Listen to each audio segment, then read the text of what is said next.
Okay, class assessment is there. So make sure that you do everything properly. Okay, so so today, last class we did classroom assessment. Any doubts on that?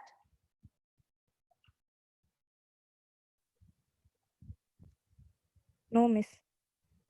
No. Okay, so we are moving to classroom assessment today, right? So you can see my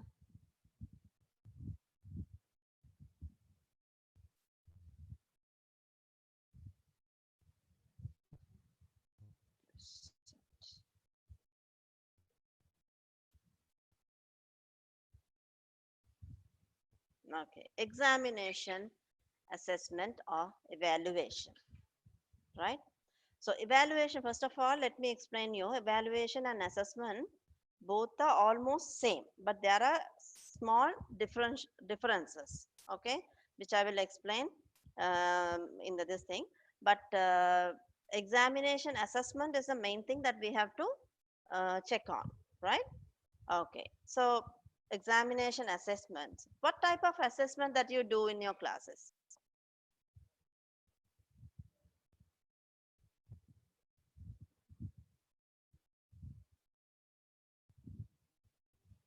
What type of assessments you do? Anyone?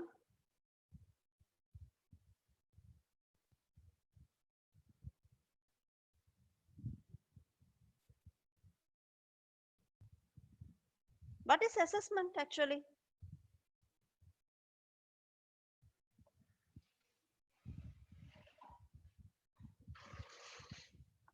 What is assessment?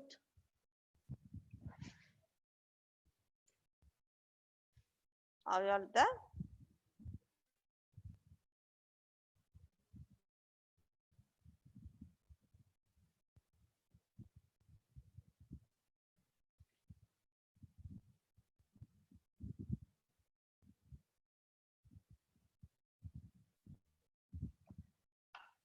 What is assessment for you?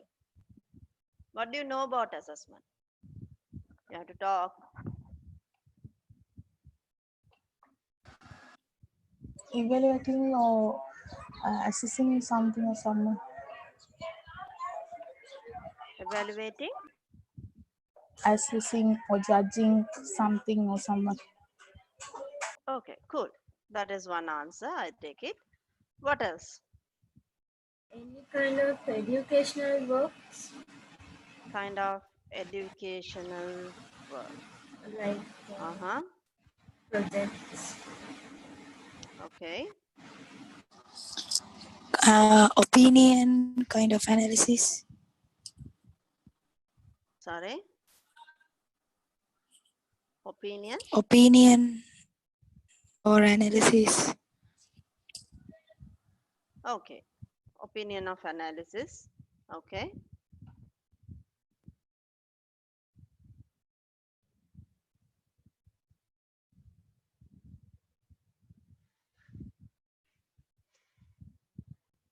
Right. Okay. Let's see. What is assessment? What is evaluation and assessment? Assessment is the process of gathering and discussing information from multiple and diverse sources in order to develop a deep understanding of what students know. Okay? Assessment is the process of gathering and discussing information from multiple and diverse sources for what? In order to develop a deep understanding of what students know. It means evaluation or assessment will be done after the learning or after the teaching or during the teaching too, right? And what students know, understand, and can do with their knowledge as a result of their educational experience, right? It means during the experience or even after the experience, you can do the evaluation, right? Or the assessment. The process culminated, culminates when assessment results are used to improve subsequent learning. So, why we should use assessment results or evaluation results? Why should we, for what purpose that we do this assessment or evaluation? The purpose of evaluation is to understand what the student know or understood after the learning process is done, and to improve the areas where he or she is weak. Okay, so but for what we are using it to? Actually, we are using it nowadays to grade the student and scold the parents, accuse the parents, isn't it? But that is not the idea of assessment.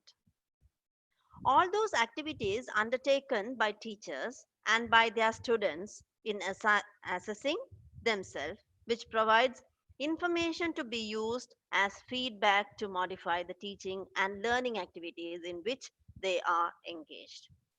So, assessment is not only to assess the students and also to assess the teacher, the way she teaches or way he teaches, and how clear it is to the student and how they are obtaining ideas from teachers. So all those activities undertaken by teachers and by their students in assessing themselves. So students also has to assess themselves. With the results, teachers also has to assess themselves, which provide information to be used as feedback to modify the teaching and learning activities in which they are engaged. Okay, clear. So, assessment is to understand what actually they collected, what actually they are good at, right? Okay, so principles of assessment. Principle of assessment. Assessment should be aimed at improving students' performance. So, assessment should aim the improvement of the student, not to shame, not to accuse, not to not to accuse, and not to pull the child down. It has to improve the performance of the student. That's why you have to use the assessment.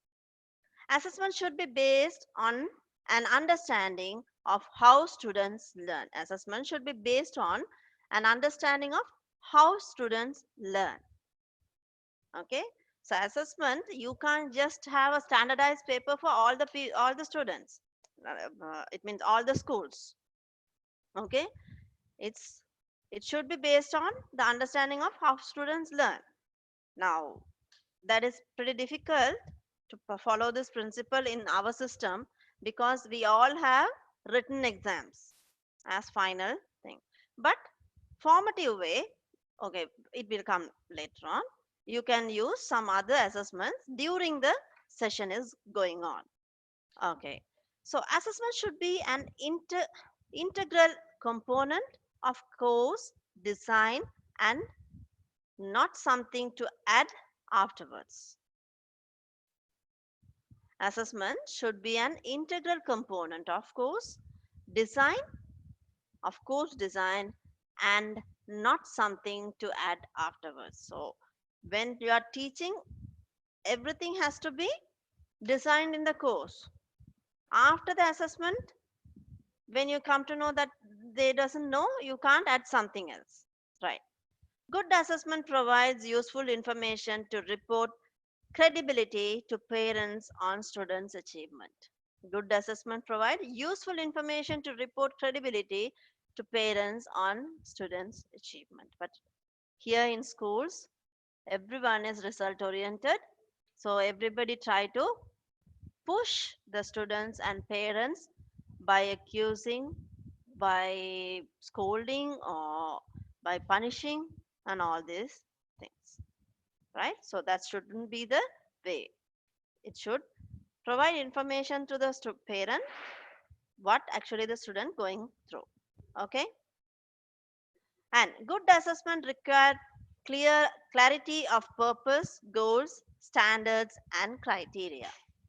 So, when you are designing assessment, you have to think about the purpose, goal, standard, and criteria.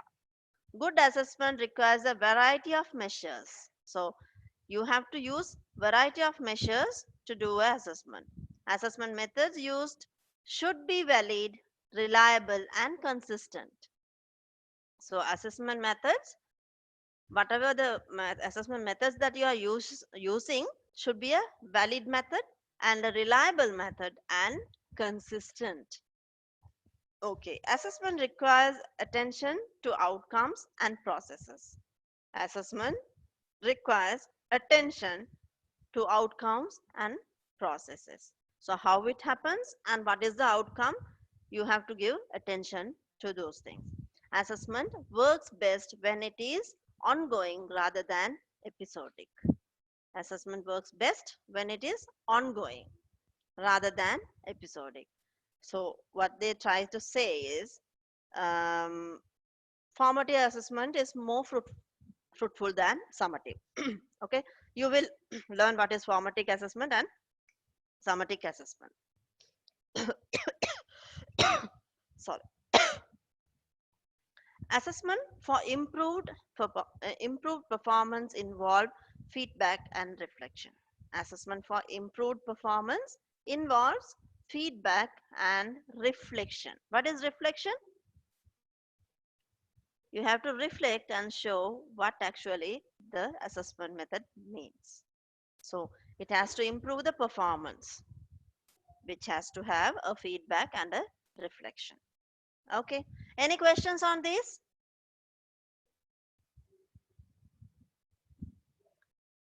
Any questions? Amirda, Amito?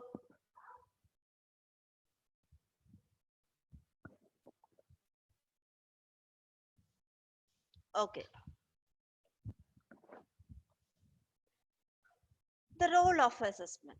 What is the role of assessment? Assessment plays a major role in how students learn, their motivation to learn, and how teachers teach. Okay, assessment plays a major role in how students learn, their motivation to learn, and how the teacher teaches.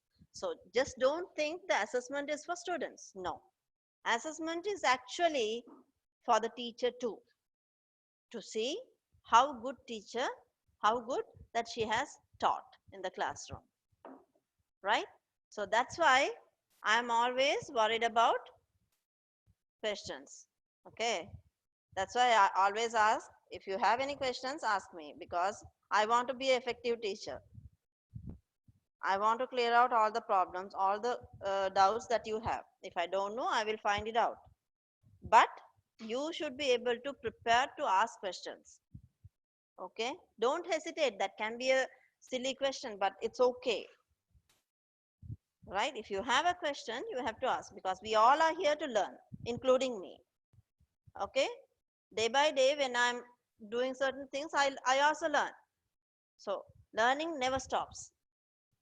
Okay, a teacher who keeps learning will be a better teacher, right? A teacher who never learns will be a stagnated pond, not a river. After some time, that will be polluted. A stagnated pond will be polluted after some time. So don't be that. Keep on learning. Every day you have lot of things to learn. Don't think, okay, this is enough for us, so let's go ahead. No, a good teacher will learn every day and from every aspect that she or he needs. Okay, so assessment plays a major role in how students learn, their motivation to learn, and how teachers teach. Assessment is used for various purposes. So assessment is not only to see how student is performing, it has various purposes. Assessment for learning, where assessment help teachers gain insight. So that gives the insight, okay, all my students have learned this, but not this. So I have to concentrate more on this area. I have to give more explanation, more, um, more explanation, more examples, and everything in this area to make them understand more. Right. Assessment as learning. Now, this is assessment for learning, where assessment helps teachers to gain insight. So they gain the insight, okay, this student need this type of teaching. This student need more teaching time. He can do on his own, cannot. Or she can learn in this way, he cannot. So they can get those lot of insights by doing an assessment. So assessment as learning, where students develop an awareness. Then students also develop an awareness about their own interest and motivation and knowledge. Because they also get to know, okay, I know this. This is my marks percentage. So I have to work furthermore. Or else I'm doing good. Or I'm not doing good. Right. So I can achieve more. All these things, they also get awareness about themselves and their studies and motivations and everything. So they know which area that they have to work. Assessment of learning, where assessment informs students, teachers, and parents, as well the broader educational community of achievement at a certain point in time. Okay, so assessment of learning, where assessment informs students, teachers, parents. Now here comes the researchers. Okay, the educational department. Now you will see in a year the results of O levels will show, okay, there are areas where lot of students have failed. There are area lot of students easily achieved A passes. So that will give statistics for the researchers to study and develop the assessment. So assessment of learning, it means it helps uh, to give lot of understanding to teachers, students, parents, as well as broader educational community of what they achieved and at a certain point of time. Okay, understood?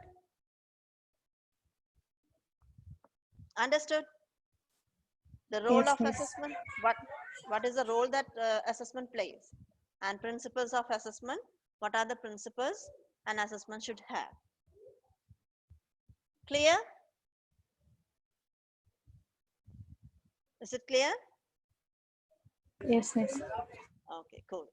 So there are various types of assessments. Okay, there are a lot of assessment types. But here we are going to see the important recommended for you. Something recommended. Now, you are all school teachers. You, especially for the lower classes, small classes, right? So we are considering early childhood education in this. So in that, what is appropriate, what are the assessment which is that is appropriate, we are just going to see. But there are other lot of assessment methods.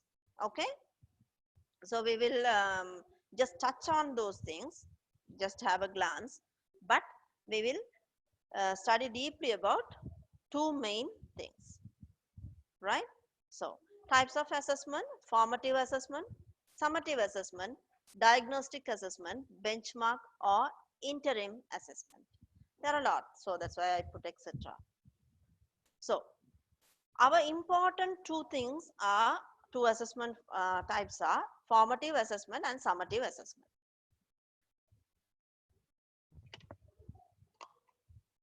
Have you heard about this? Have you heard about these two assessments? No, ma'am. No. Okay, that's good. Right. Anyone who knows about this?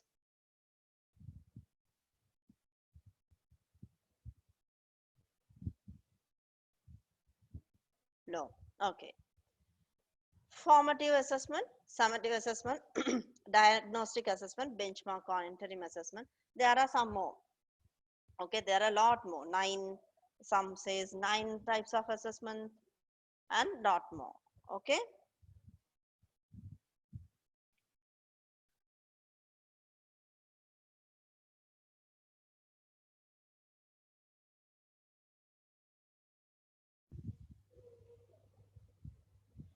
Formative assessment.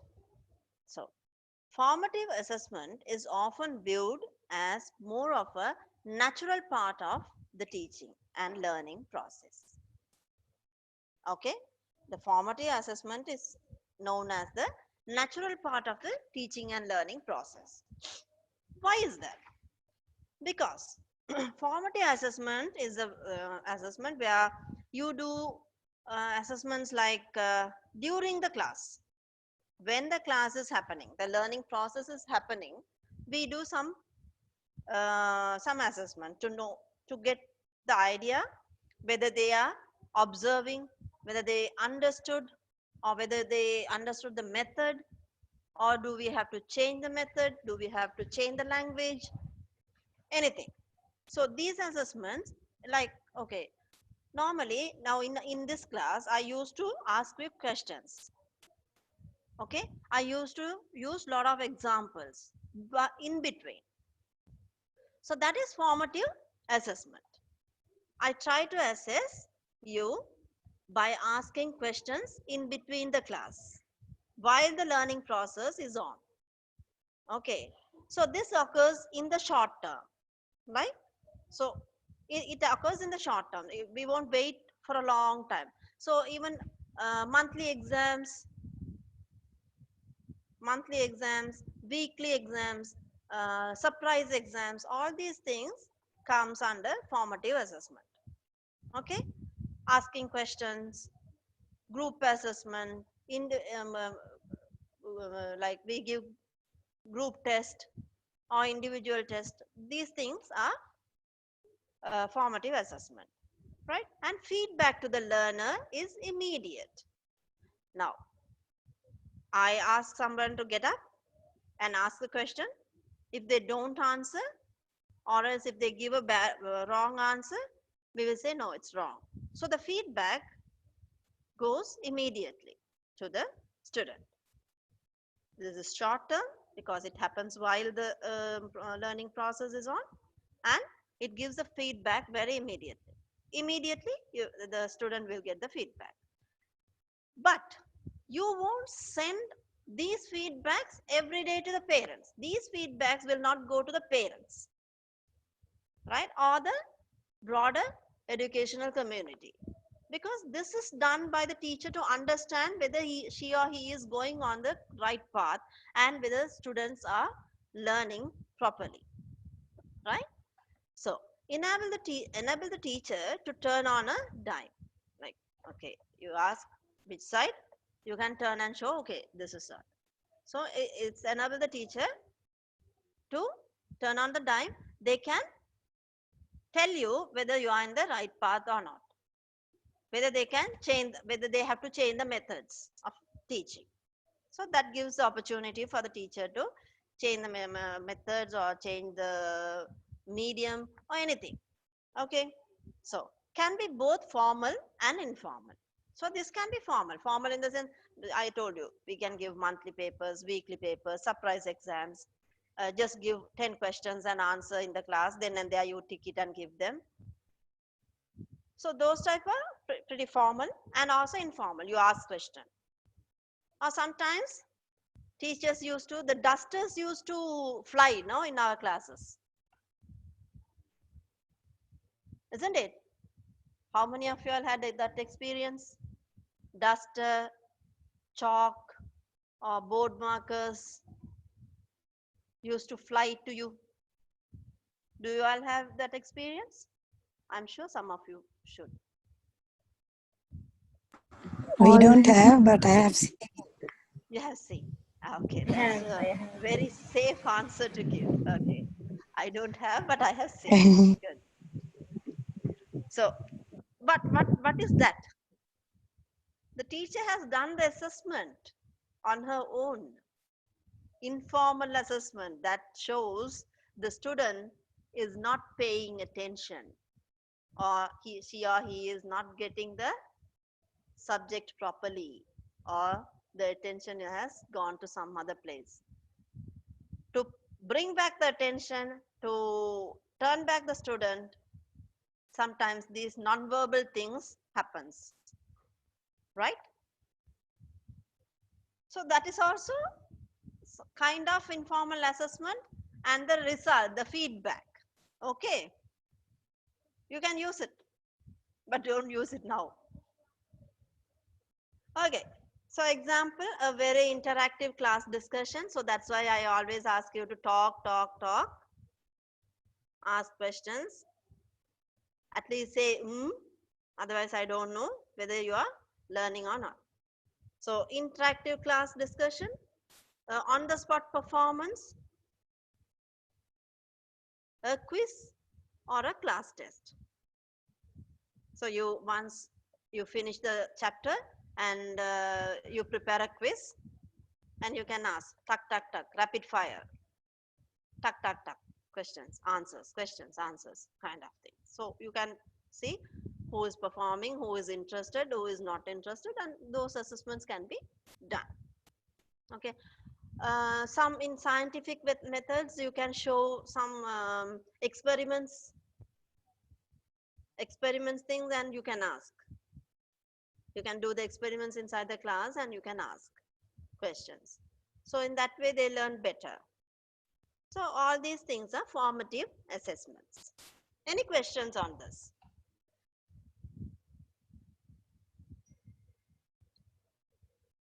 Any questions?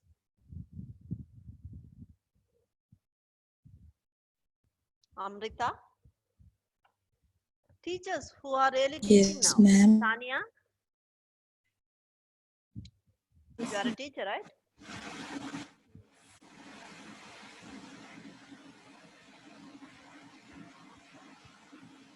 Anything that you encounter in the class in this regard?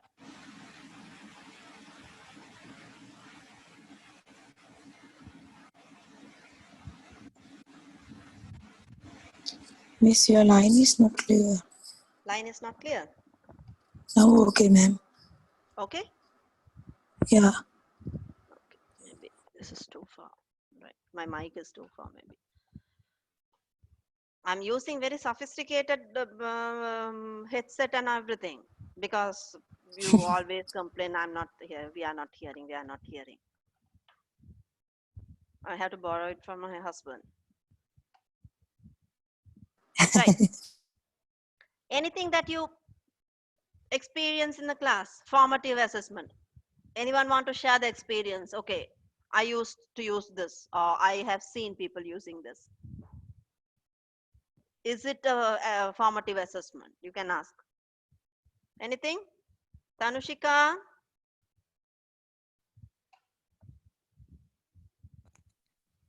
Yes, miss. Purida? Oh, விளங்குச்சு miss. விளங்கிச்சு. Any questions? இல்ல. நல்லா புரிஞ்சது. Oh, miss. Okay. Amrita? Very silent today. Yes, ma'am. Why? You are sick? No, ma'am. My voice Then is what not happened? good these days. Throat What? upset, ma'am. Throat upset, so that's why. Yeah, I can see, I can feel that your voice is not that same. Yeah. Otherwise, we will get a lot of questions by now, isn't it? Yeah, ma'am. Tanya? But anyway, we use normally we ask questions after the class. If I complete the lesson, I used to ask questions. I will just recap, quick review with Quick them review. like that. Yeah, we'll do and we'll discuss. Sometimes I prepare some activities like if we are studying verb, I will prepare some pictures. So someone should tell the verb like that, actions, those kind Yeah, of that things is also also we quick can do. formative assessment. Very good. Yeah, Like you prepare something before, Yeah. because you know the subject. You prepare Yeah. questions or flashcards or something Yeah. to give as a quick. So you don't send these things to the parents, no. You Yeah. do it I in the don't. class and Yeah. identify whether they got it properly Yeah. and make it more clear. Right. Mm. That is one way. That's a really good way and effective to children. Yeah. Okay. So Formative they will assessment. interact. Then they will do more. They will get Hey, interest doing that. So they will focus on the lesson. they will focus on that more and Yeah. they will try to interact with us more. Yeah. Yeah, very good. Very good. What else? Anyone else want to share? I used to give questions after each lesson on everyday basis Who's on this? what we learned Tanya, today. no? I'm Tanya. Ah, yeah, Tanya. On what we learned today, I will give questions on that. Uh-huh. And they used to do it as homework. They used to do it as homework. Yeah, Okay. I think they won't sit and study at home like I should study this for Forest Plus. They won't do that. So I think giving questions will they automatically they will learn. I think. Yeah. So that is some kind of formal as formative assessment. Formal assessment. That is formative assessment, but in formative there are two types, no, formal and informal way. So that's a formal way. You ask them to write, maintain a notebook and write. Good. So on the spot performance, like that happens in music classes mostly, dancing, music classes. After teaching, on the spot, okay, perform. So that is also one way that you know, okay, she got this, she didn't get, or he got this, he didn't get this. On the spot performance also gives us, uh, that is also a formative assessment that you can gather information about the students, the way they learn to improve the learning process. Okay, good, good. So now we move on to summative assessment.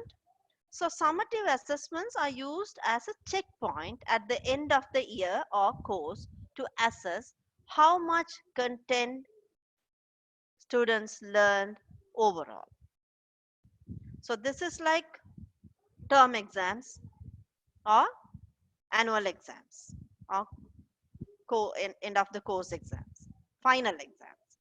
So this is summative assessments are used as a checkpoint, uh, where you get. So summative, now formative assessments has no marking points, has no evaluation values, right? But summative has a marking point. It has statistics. It has more evaluational points. Okay. So this take place the end of large chunk of learning. Okay, I made a mistake. Hmm,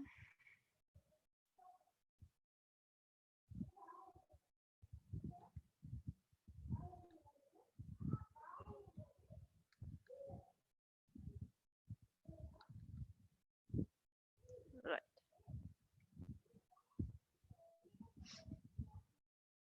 So this takes place at the end of the large chunk of learning. So after you learn the whole things or a huge part, you can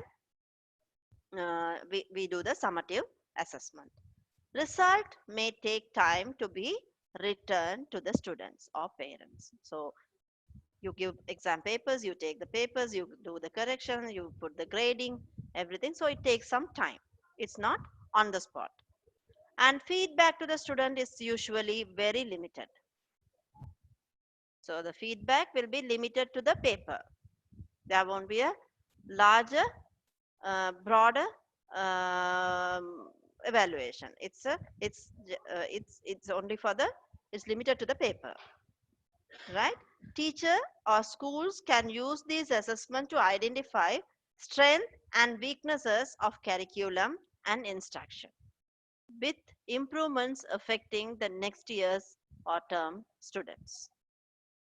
Okay, so the school can take some statistic from this, how they have performed. Okay, whether we have to do any changes in the curriculum, whether we have to add or take off things like that. So summative assessment is the formal assessment that we do end of a term or end of a course or a year, right? So end term exams, annual examinations, and everything comes under summative assessments. In summative assessment, so normally, mostly the schools rely on summative assessment than formative assessments, isn't it? Because True. everybody worried about the marks, the rank, right? Maybe the student is doing properly in the class, they know much more, but what they know, they couldn't put it in a piece of paper. So maybe the ranks has gone down because of that. Performance wise, they would have good at it, but when it comes to the written exam, they are not good because summative assessments mostly done through written exams, right? So some students are not good in writing, they are good in telling the answer. So just because you ask them to write, they would skip it. How many students that you have come across like this? If you ask the question, they know the answer, but they're lazy or they can't write. How many students? Any experience on this?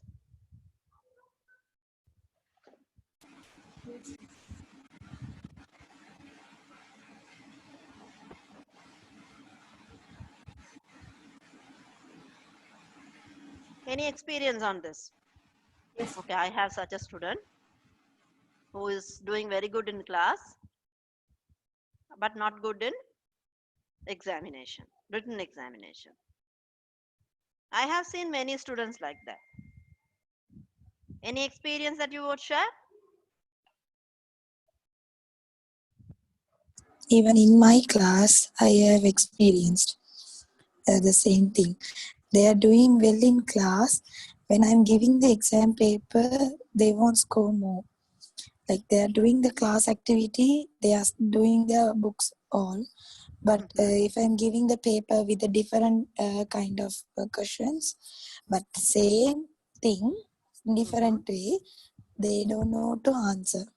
They don't know to answer. Exactly. Mm. Exactly my point. So there, your formative assessment worked well, but the summative doesn't.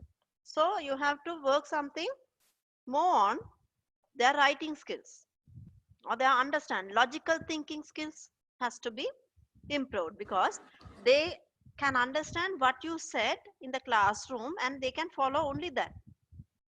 A logical way of questioning is not effective on them. So that's what you are trying to say, isn't it, Amrita? Then, ma'am, we have to focus their writing skills, no? Yeah, Uh, it is like this. So now, if they are not writing, but you know that they know the answer, but they are not yeah, writing, yeah. They then you don't know have how to, to write it.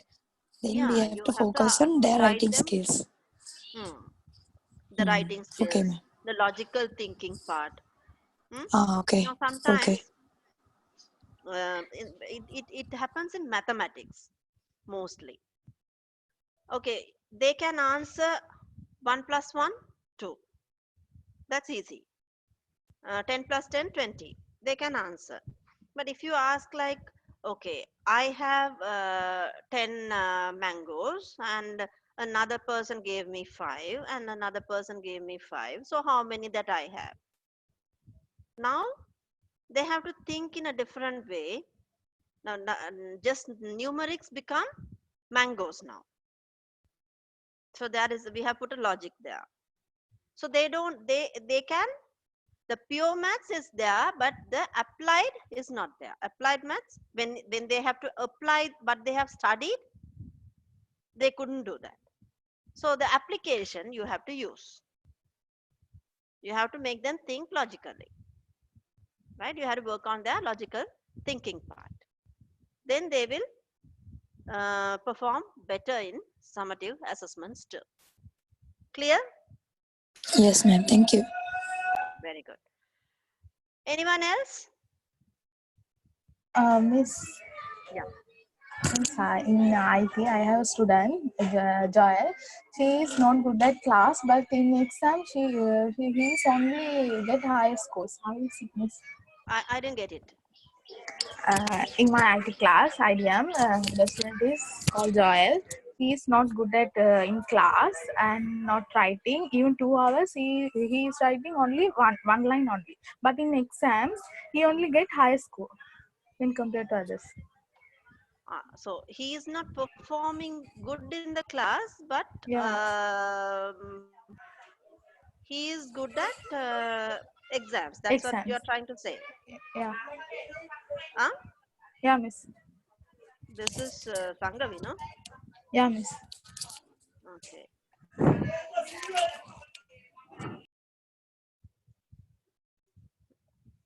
So, but that can be.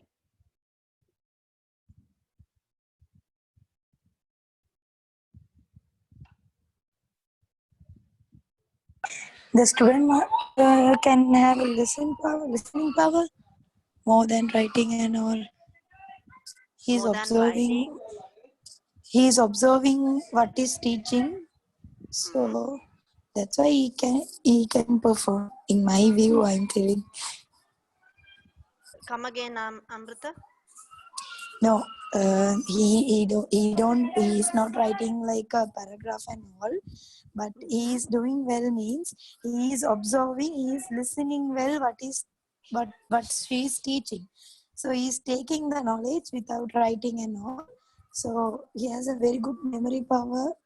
That's why he is performing in exam. In my view, I'm telling. Yeah. And He's, it's a he's using his MCQ memory. questions. Yeah. It's Is he online performing questions. very well, Sangavi? Sorry, Yes, he is performing very well. not in the class. He's not listening how what I teach and those things. He's How can you always say that talking he's not only. listening? Yeah, Miss. He is talking only with other students and disturbing other students. But Uh-huh. even not also writing. In exams, he only get high scores. Okay. How is it, He Miss? is a gifted student actually. Okay. So I'll come to that because there are abnormal students, special needs students, right? So special needs students also you have to work different summative assessments and different formative assessments because when it comes to formative, so that is what we call diagnosis assessment. You have to use diagnosis assessment in the class. That is the next thing. Okay. So diagnosis assessment is something that you diagnose what is actually bothering the student, what is preventing him concentration, or what is making him, what is a comfortable way of the student learning, what is the comfortable learning method of the student. So when it comes to specially able kids, even gifted kids we put under specially able, special need kids, right? The kids who can really perform more than the other students. Now this student is also a gifted student. You need more energy and knowledge to handle these type of students, and you have to use your changes in curriculums, and you have to use your creativity here, right? So I have my students. She is a B.Ed student in IDM Bambalapitia. Her She has a student like this. Now Sangavi's student is not writing, but he is performing well in the classroom, right? This student also does the same. If you give a paper of 10 questions to others, if the other students take half an hour, this boy takes only 10 minutes. So the balance 20 minutes, he keeps disturbing the class. So what my student, that this is her strategy. She is taking lot of questions for him. Now, if she is having one paper for other students, she creates 3 more papers for this students, particular student. So once he finish one, she gives another one. Then he finishes that, she gives the other thing, but without other students' knowledge, without informing other students that she is giving more papers to this student, the particular student. So she is using some creativity to keep him in the seat without disturbing the class. So you can use this boy as a tutor, peer tutor, Sangavi. The particular student, you can use him as a peer tutor. Like if you find a person who is struggling to learn, you can ask this student to help that person. You got it? Okay, So Miss. that he has something to do. He has something to show, right? And as you say, he is not taking down anything in the class now. But you can ask him to help another student by taking notes for him, for for the weaker or poor performance student to write later on. So in that way, you can keep him occupied in the classroom. Okay, give me a minute.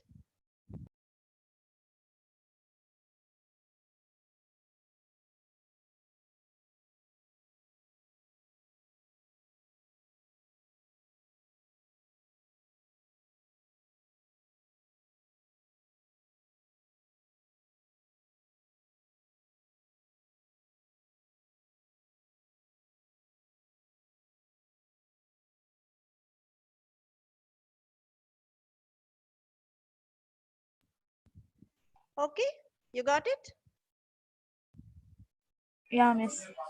Okay, so you can use him to tutor other students, or you can ask questions, frequent questions from him, and keep him occupied.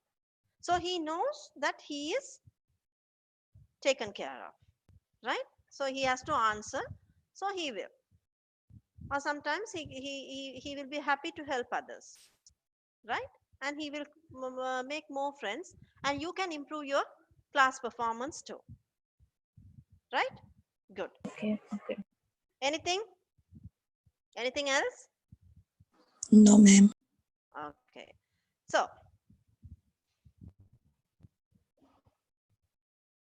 we are going into diagnostic. So that's what you asked now, right?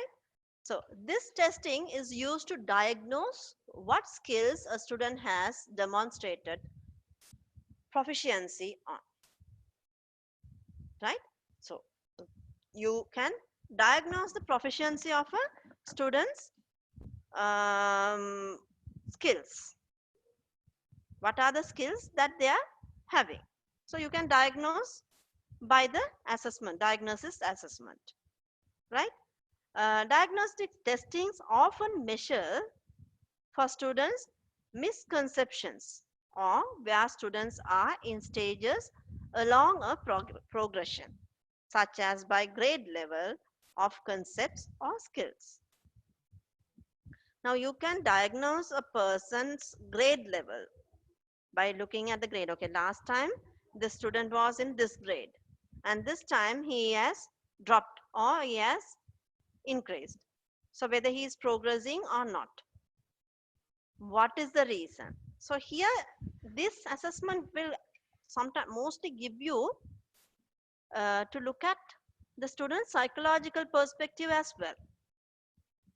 You can contribute to the psychological well-being also by doing these assessments, diagnostic assessment, right? Grade level, the concepts. Sometimes some students are very good in logical thinking, and after sometimes they don't pay attentions in the class. Their concepts of study and all these things changes, so you can diagnose those. And skills, their interest changes, so the skills also change, right? So you can do diagnostic assessment. So diagnostic assessment is not the formal assessment, you are it's related to the subject. It is overall you consider the concepts, skills, and the grade levels. For example, diagnostic reading assessment can measure what grade level students are fluent at reading or based on their comprehension of the text.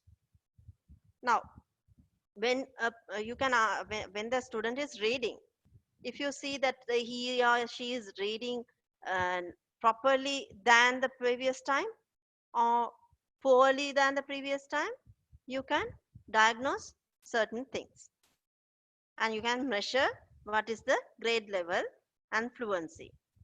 So if they read properly, their spellings also will improve. If they don't read, the spellings will not improve, right? So one is contributing to the other. So the diagnosis assessment is a must. So that's why in the lower kindergartens or lower schools, we used to ask the students to draw, read, give dictations and all these things to diagnose, right? If they can't, even some mental issues or learning difficulties can be identified in diagnostic by doing this diagnostic assessment. Okay, you understand? So you will you will come to know if the student is having any um, learning difficulty or a special kid, special need kid. What is his need? How am I going to explain him? ADHD kids don't sit down, they can't read, they can't concentrate on letters. Dyslexic kids will write the letters other way, mirror effect. So you will understand by doing the diagnostic assessment with them. So through the diagnostic assessment, you will recognize these type of students and the issues.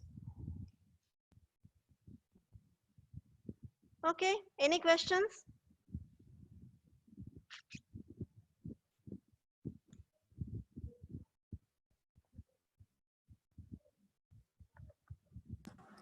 Any questions? No, ma'am. We'll move to the next. Sure. Okay. So benchmark assessment.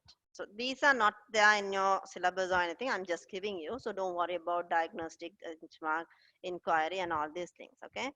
This testing is used throughout the school year, often to check whether students have mastered a unit of instruction. Okay. Not just performance, also whether they are mastering. Right. So we benchmark. You know what's the meaning of benchmark, right? So we do some benchmark assessments. Okay, he was like this in the last um, previous years, and now he is doing this. So some benchmarks we have, and we see whether they are closer to the benchmark or not, whether they are mastering the skills or not, right? When designed for this particular use, benchmark or interim test may even provide a predictor of how students may perform on the end of the year summative test. So this is normally a summative type of thing. It's a formal thing, right? So you do this interim exams. You do the interim exams. Sometimes we give assignments, right?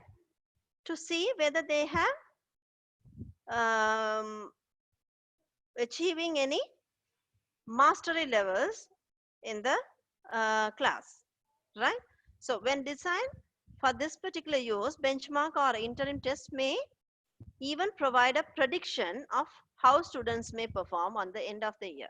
So by doing this, you will know how are they going to perform in the month end or year end exams. Okay, you can give assignments, you can give interim marks. And so in universities, it's very popular. Interim marks are very popular. You have to do some class this thing, and you have to show some mastery levels. Those marks also count in the final exams, right? So something like that. These tests are typically longer than formative assessments and are often used for grading. These tests are used for grading. So these benchmark assessments normally we don't do with smaller kids, right? but with the upper class students we can do this. Okay. Even if you don't get it, don't worry about this. You can do more readings on this, right? Okay, one more thing I want to clear out. Sangavi, did I give you send you all the notes for everything? Yeah, miss. Last class, uh, psychology note only. No, not Only psychology. psychology. Counseling technique notes. I don't I have. didn't send also the I told you that I will send you some reading materials also. I didn't send this. Send that, no? Yeah. Sangavi keep reminding me that I'll do that. Okay. Okay, miss. I'm actually occupied with a lot of calls and things, so that's why I couldn't do it. So you just keep reminding me. In other words, bug me, then I will give you. Okay. Okay. Remind me. I will send it to you. Okay. Okay. Otherwise, I might forget with this. I might forget with this all this calls and all. Right. Any questions so far? Miss, what's the meaning of benchmark? What is benchmark? We have we set a goal, right? Uh, okay. Forget this. I'll tell you something. Okay. Achieving. Okay, we'll say world class level. If we say world class level, okay, we'll take a bank.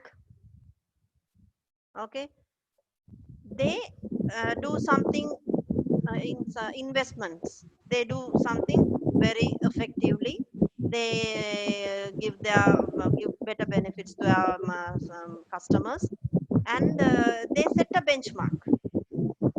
Okay, others will try to match that. Okay, we'll do this. You know, Guinness record. Yeah. Okay, Guinness records. So that is the benchmark.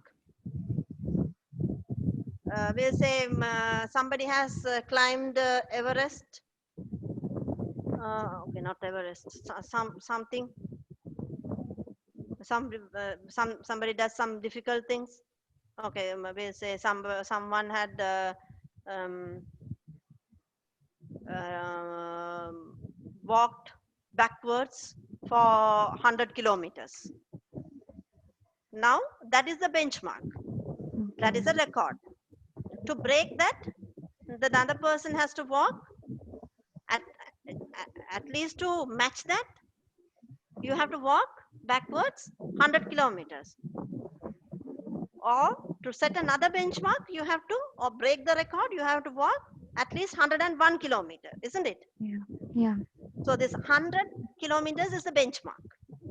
Okay, ma'am. Somebody set some goals, set some achievements, which you Setting have some to reach. target, achieving the Kind of target. target, kind of goal. Okay. So when it comes to study, we know if a student can uh, memorize the whole thing and answer all the questions, that is the mastery level, right? Okay, ma'am. So we try to educate all other students also to achieve that point, right? So this Okay. won't happen in lower classes because we can't do this. Everybody is unique. But when you choose a certain subject and when you go into that, we say medical or engineering, then you can have benchmark assessments, right? It comes on that level, not in this. Okay. So Okay, that's why ma'am. I told Thank you, you. don't worry about that. It's not for early childhood performance, not always. Because in early childhood performances, we see a lot of people set up benchmarks by identifying mm, all the countries in the globe. If you give the globe, that student will identify all the countries in that thing. If the name is not written, but he can pinpoint and show where the Denmark is, where UK is, US is, Greenland is, and everything, right? even Czechoslovakia, he can point it out and show you, right? So that is something, but you can't keep that as a benchmark for other students, right? But in medical college, they can set benchmarks. That's easy because everybody is focusing on one line. Here, it's not like that. Students are focusing on different things, and they are actually budding. Okay, you got it? Yes, ma'am. Right. So there are types of assessments. Now here it's a homework. Okay, this is your homework for a week. I don't want this tomorrow. I want it next Wednesday. Okay, I will explain this, but you have to make the note and send it to me. Okay, Okay, you ma'am. can use my lectures, and you can use your searches, you can use any textbooks, anything, but everyone, each one of you have to do this. Okay, finding the differences between two things. Now we have 6 types of assessments here. So formative assessment versus summative assessment, just now I explained it to you with notes, so it's easy for you to validate, right? Right. What is standardized assessment and not standardized assessment?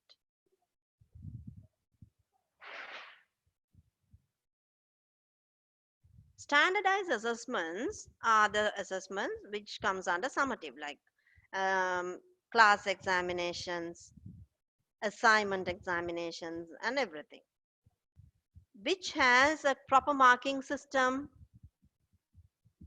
which has a proper subject, proper object, and everything. So that is standardized assessments, where the exams, written exams, practical exams, everything comes under standard assessment. And non-standardized assessment, in the sense, you have assessments by observation, non-standard, non-standardized. There is no particular way of assessing. Okay, you assess according to the appropriateness. Non-standardized assessments, like we say, okay, in standardized assessment, in the exam, they ask you to, they give you multiple questions, you have to find the proper answer. They ask you, okay, they ask you to write short answers, you will write short answers. But in non-standardized assessment, they ask you to write essays. So essays, there is no proper standard or anything. Okay, they give you 20 marks out of 20. It's according to the teacher to decide what is the marks that you should get, right? So non-standardized assessment, where there is no framework is or clear framework has been done. Standardized assessment versus non-standardized assessment. Other one, individual assessment versus group assessment. Now in this assessment type, here also we use individual. We only talk about the individual, right? We take the individual, we give him the test, and we see how he or she is performing, and we give the points or standards or whatever, rewards or awards, whatever. Group assessment is we give a task to the, we break into groups, the class we break into groups, and we give as a task to the groups, and we expect a group work there, and the point goes to everybody in the group. Okay, so now here, individual assessment versus group assessment, there are good things and there are drawbacks in these two, right? And there are differentiations between these two, so that you have to now find out and write what is the differentiations between these two, and what you see as a um, what okay, which is good for you in your point of view, right? What are the drawbacks that you see in both? What are the similarities? What are the drawbacks? What are the differences you see in both individual assessments and group assessment? Now, uh, paper examinations are individual assessments. Group assignments are group assessments, right? So there is a difference. So you have to write the difference and also the drawbacks and good and bad about it. Okay. Speed assessment versus power assessment. What is this? What is speed assessment?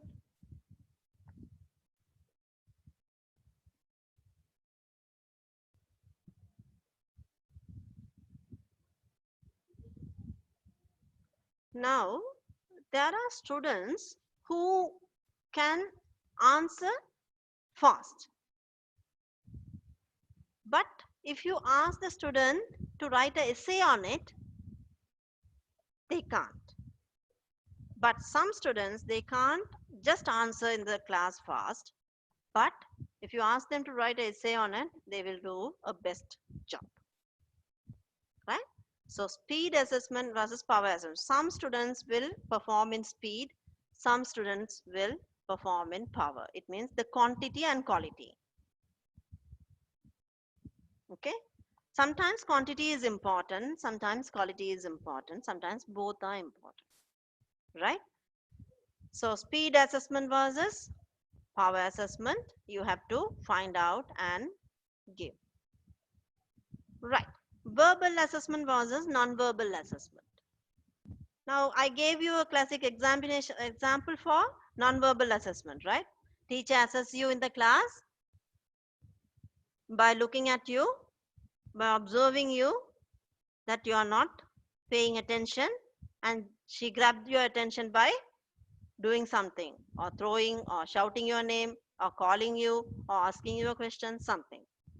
So verbal assessment, you can ask direct questions. You can ask direct questions and get the feedback and do the assessment. Or you ask them to perform in the class or explain it in the class. So those are verbal assessments. You can do whatever that you can do it verbally in the class. Are you all clear about this? Yeah, ma'am. Sure. We got the idea. So, so if you have any doubt, we can ask while we are writing. We will get the thing. No. Definitely. So, Okay. Everybody is okay? So verbal assessment and non-verbal assessment, this is a way of type of assessment you can do. It can be summative, it can be formative, it can be diagnostic, anything, but verbal and non-verbal. Non-verbal mostly done through observation, right? More or diagnostic. So non-verbal assessment. That also helps you to improve the performance of the student or else improve the performance of the teacher too, right? So if most of the students are not paying attention to the in the class, then you have to increase your activities in the class. You have to increase your tonality, improve the tonality, improve the activities, improve the teaching style, something, because they are bored, that's why they are looking outside, maybe. Okay. Non-verbal assessment, which helps the teacher to assess themselves and also to assess the students performance. Cognitive assessment, what is cognition? Decision making, reasoning, everything. So once you teach something to the student, if they can take it logically, think logically, and reason out logically, and take decisions accordingly. Now once you teach mathematics to the student, if he can't apply, then there is a problem in cognition. So you're doing a cognitive assessment with them, right? Asking questions in different ways. Now that's what Amrita was saying before, right? You can you will ask questions in different way to improve that thinking, right? Give some food for thought to think. So if you improve the cognitive, you can to improve you need to do cognitive assessment. You have to see whether the student has a proper cognition on the learning that he has already done, right? And effective, how effective it is, how it is affecting the student, right? So cognitive and effective are two different things. Cognition is logical thing, effective is whether he can do it, right? Whether he can perform. So you have to find the difference between these two as well. Okay, any doubts? Now help me to have an interactive class. Now my assessment is everybody is sleeping No, Miss, we or are half here. sleep, half slept.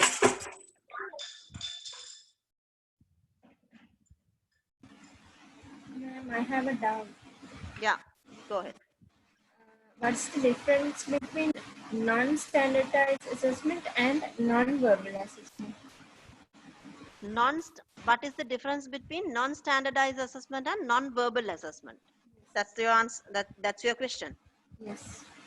Okay. Non-standardized assessment.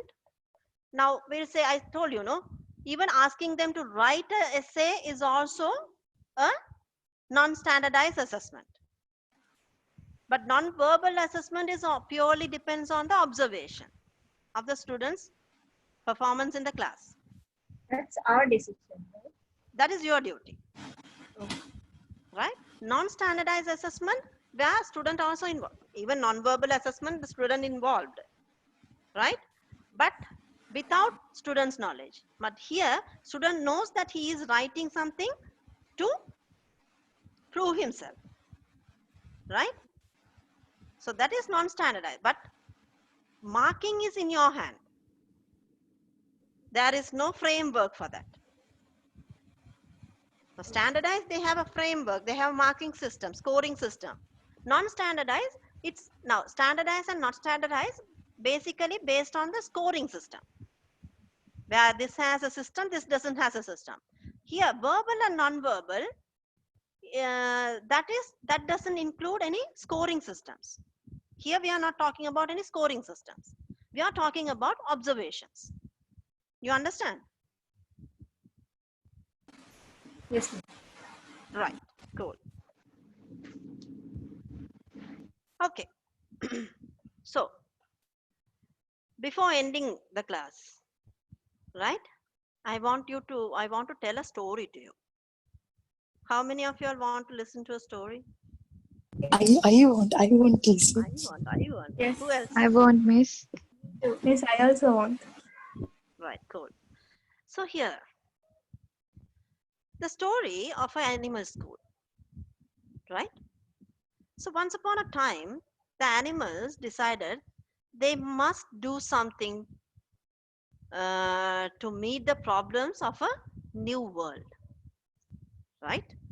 Now, world is changing, expectations are changing, everything is changing. So animals also wanted to compete with the new world, right? So they organized a school. The animal world, they organized a school.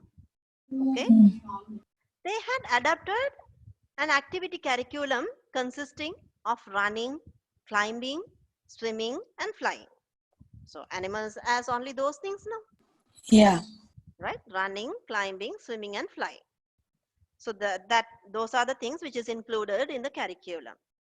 To make it easier to administrate the curriculum, all the animals took all the subjects. So just to make sure everybody in the same standard, and then the administration is easy. So you also want to hear? Listen to the story. Come. Okay. Sit. Right. So to make it easier to administrate the curriculum, all the animals took all the subjects. So everybody took all the subjects, right? The duck was excellent in swimming. Yeah. In fact, better than his instructor. Better than the instructor, the duck can swim. But he made only passing grades in flying. Okay? And was very poor in running. You know how ducks run. Yeah. Okay? True. True. Yeah. Since he was slow in running, he had to stay after school and also drop swimming in order to practice running.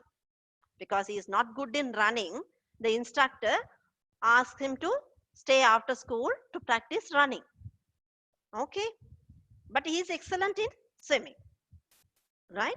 This was kept up until his webbed feet were badly worn and he was only average in swimming. Because how ducks swim? You know, they swim with the legs, right? So because they were practicing tremendously for running, they hurt their legs. Then they couldn't perform better in what they are actually good at. Okay, but average was acceptable in the school, so nobody worried about the average points except the duck. Duck is worried because he knows that the duck knows duck can swim well, but Yeah. he can only score average in what he is, what duck is good at. So the rabbit started at the top of the class in running. So rabbit is very good at running, but had a nervous breakdown because of so much makeup work in swimming, right? Because duck has to attend the class of swimming because he is not good at swimming, so he has to sit extra classes for swimming. And lot of rabbits who are not good at swimming, who went for swimming classes continuously, started to have fur problems also, skin problems. Okay, and they also, and also the teacher, because the student, the rabbits are hyperactive in the class, right? Because they are always jumping. Yeah. If teacher asks to bring the book also, they run, they hop. So Yeah. teachers, because of the hyperactive issue, teachers ask them not to run, they asked to walk, right? So they felt very low in psychological way. Okay, they lost their confidence also, right? So rabbit started at the top of the class in running. Okay, and when it comes to the squirrel, was excellent in climbing until he developed frustration in the flying class, where his teacher made him start from the ground up instead of the tree top down. Because normally, have you seen squirrels flying? No. They can't fly from the ground. They can fly from a tree to another tree, higher tree to a lower tree. They can fly, but not, they can't fly as a bird flies, right? So they are not performing good in the flying class. The instructor started scolding and they got frustrated because they want squirrel to fly from the ground, because everybody try to fly from the ground, no? So the instructor wanted to do it like that, so they also got frustrated. Okay, and he also developed a charlie horse from over exhaustion, and he got a C in climbing and D in running, right? Normally squirrels can run fast, climb fast, but they got average marks C and D in climbing and running because they have to work more on flying from the ground, which will affect their body, right? The eagle was a problem child and was a disciplined severely, right? The eagle was the problem child in the class, and he has to go through the disciplinary actions severely. In the climbing class, he beat all the others to the top of the tree, but insisted on using his own way to get there because he doesn't climb. He just flew. Right? So, and also he goes on the top, goes to the top and disturb others, hurt others. Right? And the end of the year, an abnormal thing they have seen, that who can swim exceedingly well and also run, climb and fly a little, had the highest average and was very poor performance. The prior dogs stayed out of schools and fought the tax levy because the administration would not add digging and borrowing to the curriculum, because dogs doesn't want to go to school because in the curriculum digging and borrowing is not included, right? So they stay out of the school. They appreciate their children to be a badger and later join the groundhogs and start successful private schools. Dogs started a private school where they have their own standards.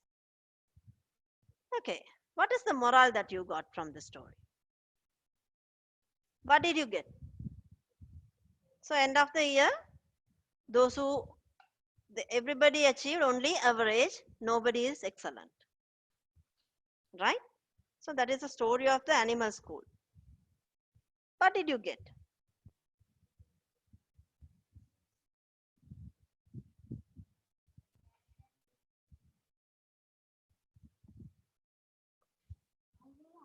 What is the moral that you got? Here, this is not a bedtime story. I didn't ask you to sleep, huh?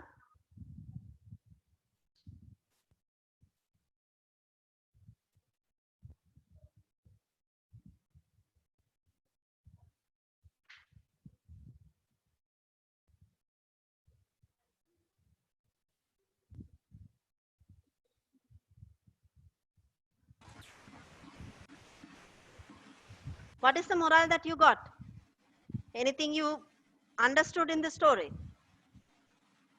Means each and every animal have their own talents, but because of the administration or whatever,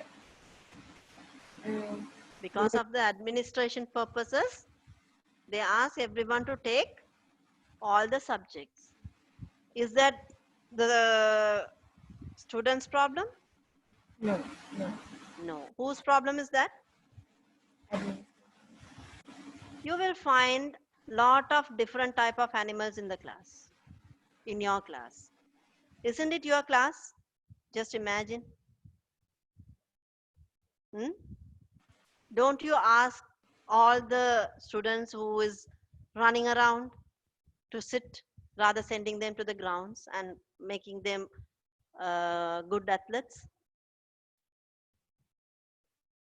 We do, because we have one type of assessment. So don't blame the children for getting lower points in assessments. Okay? It's just an assessment which we designed. The administration purposes, we design certain things. We can't accept everybody to do all. Okay? Ma'am, You who was understand? the instructor in the story? Ah? Who was the instructor in the story? Oh, yeah, there are a lot of instructors. Now, that's why I said duck is very good in swimming. Even more, he's very good than the instructor. Maybe tortoise might be the instructor. Who knows? Elephant might be the instructor. Right? Now, it's not about the instructor, it's about the assessment. This story is written by George Revis. He is the assistant superintendent of Cinecittà Public School in 1940s. Okay, this story is written in 1940s. Okay, what is the lesson? Let the duck swim, let the rabbit run, let the eagle fly, let the squirrel climb. Okay, that is the instruction that we are getting. We don't want a school of average ducks. Okay, if the duck is good in swimming, you have to improve that. You have to let him focus on that, right? So we have to work according to the abilities of the kids, not for the purpose of administration. I know the administration is important. We need it. We all do a lot of assessment researches on this, but try at least to respect their own abilities and try to motivate them to improve those than putting them down, scolding their parents, right?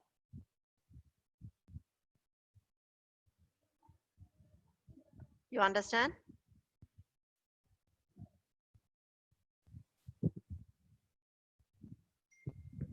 If the Yes, child ma'am. can build the strengths enough, the weaknesses become irrelevant, isn't it?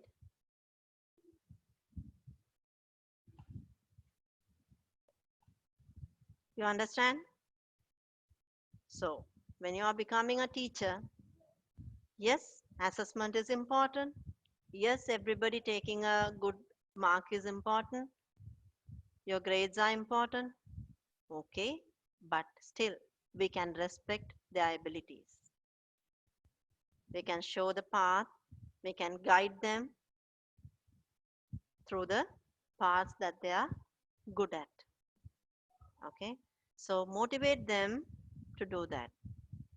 Then, how the duck become an average swimmer by practicing more for running and other things. Okay, we should not put the abilities down, isn't it? Okay, any questions?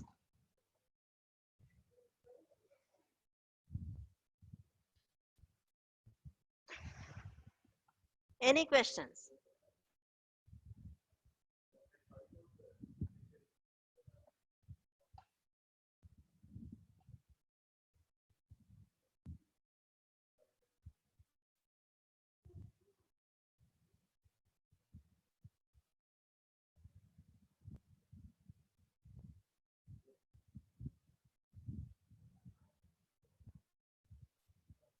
Any questions?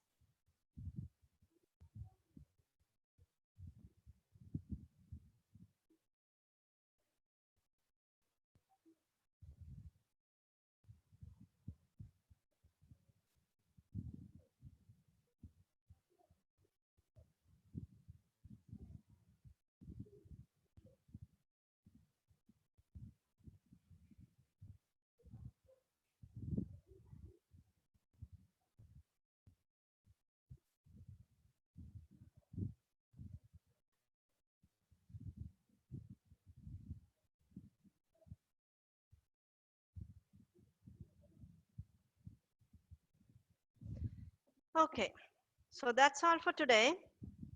I want to see all your summary writings up to date because we have only one class left to finish this. Okay, and guidance and counseling is already done. We have to do one more class in a classroom setup. Okay, so tomorrow is also going to be educational psychology class. Okay, any issues in that? For this homework, you have 1 week. So when I'm discussing the assignments next class, you can submit this. But you have to submit, everyone, all 8 of you, 8 or 7 of you. Okay.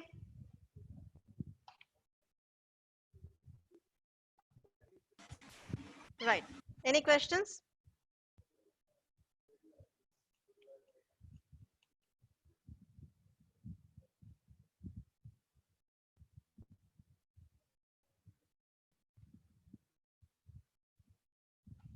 Tanushika, Tania, Yes, miss. Tania Jesudasan, No, miss. Netmi, Tangavi. Any questions? No, miss. No, ma'am. Where is our? She left our. Who? Hmm? Amrita.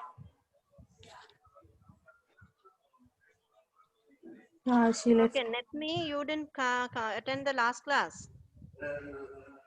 No, ma'am. Okay, so you can go to the Moodle and find the last class lectures. You can hear Okay, it. ma'am. Okay, everything is recorded and it's there. So you can go to that and you can see. You can learn from that. If you have any questions, you can ask me. Okay, miss. Thank Right? you. Tania Jesudasan.